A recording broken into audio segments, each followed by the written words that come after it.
The next question. Assalamu alaikum. Wa alaikum assalam. What does a Sharia say about a father who had 3 daughters and 1 son and who made an oral will in front of his son and 1 daughter and died after a few days?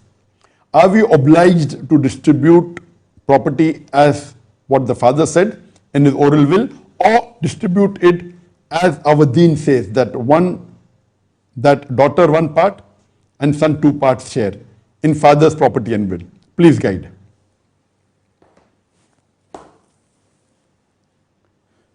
The question poses that if a father before dying makes a oral will in front of his 1 son and 1 daughter, he has 1 son and 3 daughters, and if he makes an oral will in front of 1 son and 1 daughter, and after he dies, should they distribute according to what the father said or what the Quran has said? The Quran is very clear cut, and Allah says in the Quran in Surah Nisa chapter number 4 verse number 11 and 12. There are various verses talking about inheritance, but the main important verses is from Surah Nisa chapter 4 verse number 11 and 12. Verse number 11 says, as for the inheritance of your children, the son, the male, gets double the share of the female. If there are only females, 2 or more, they share in a 2/3. If only 1 female, she gets half after paying the legacies and debt. As far as your parents are concerned, if there are children, each parent gets 1/6. If there are no children, mother gets 1/3. If you have brothers and sisters, mother gets 1/6.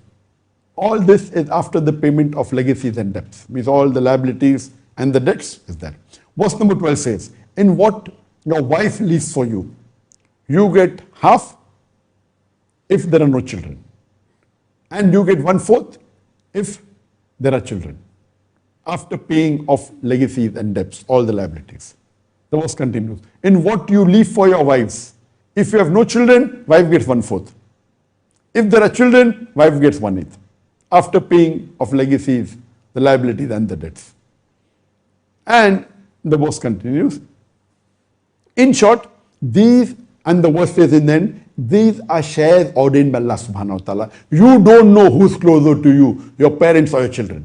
So these are shares ordained by Allah subhanahu wa ta'ala. Once these verses were revealed in the Quran, it is compulsory for every Muslim that he should the inheritance should be as per the verse of the Quran.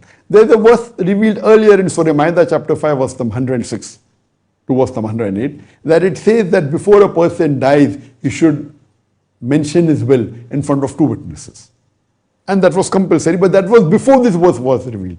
Once these verses were revealed, you have to follow the guidance of the Quran, and making a will is not compulsory. Previously, making inheritance was compulsory. Today, if you are living in a Muslim country where the Islamic Sharia is followed, or living in a non-Muslim country like India where the Muslim personal law is followed and the Sharia has to be followed, then it is not compulsory to make a will. But if you are living in a non-Muslim country like America or a Western country like Canada, UK, where they don't follow the Sharia, then making a will is very important, and the will should be as per the Quranic guidelines.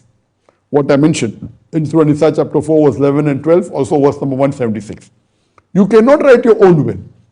The maximum you're allowed to will as per the Sharia is 1/3. 1/3 of your share you can will to those people who are not your inheritors. For example, you may have a friend who has helped you a lot. You can give anything from 0 to 1/3 to him, but you can't give more than 1/3. You want to do charity, you want to help the poor people. So 1/3 is the maximum a person can will, or can will 1/6. Can will less than that, but he cannot will more than 1/3. The balance 2/3 minimum should go to the inheritors as mentioned in the Quran. Or if you don't will anything extra, everything goes as per what is mentioned in the Quran. Now coming to your question, if a father has orally given a will and said to his 1 son and 1 daughter, though he has 1 son and 3 daughters, orally, after he dies, what should be done? You should follow as the Quran says, because the son and all 3 daughters are the inheritors. The father cannot say, I love 1 daughter more, she'll get more share than the second daughter because she is not good to me. Irrespective, As long as they are Muslims, even if they ill-treat the father, they will get the same share as has been ordained by Allah in the Quran. Whether he says orally or whether, even if he says orally, which is not matching the Quran, it should be changed. Even if he gives in writing. In a Muslim country, if he gives in writing that the son and daughter should get equal, because my daughter was not, because my son wasn't obedient, it's not possible. He cannot say, give my one daughter double share and my other daughter half the share. Not possible. Even if he gives in writing, if it's a Muslim country where the Sharia law is followed, or in India where the Sharia law is followed, that doesn't carry any weight. So whether he said orally to one of the sons and one of the daughters, or he gave in writing, as per the Islamic Sharia, the share should be son get double than daughter. If after giving the shares of the parents, if there are any, or wife if there are any, whatever is remaining part will go between the children. So if there is one son and 3 daughters, he should make 5 parts. After giving all the debts, liability, after giving to the parents if there are any, after giving to the wife if there are any, he makes 5 share. From this 5 share, 1 share goes to each daughter, 3 daughters, and 2 shares goes to the son. In short, from whatever is pending, 20% goes to each of the 3 daughters and the son gets 40%. Irrespective of what the father said orally or whether he gave in writing, as far as the children are concerned, you have to follow Allah's guidance and stick to it as long as they are Muslims. Even if they ill-treat the parent, whatever they do, the shares had been ordained by Allah and you have to follow it. And if he said something else or wrote something else which is not matching with the Quran and Sunnah, we should follow as per the guidance given in the Quran and Sunnah. Hope that answers the question.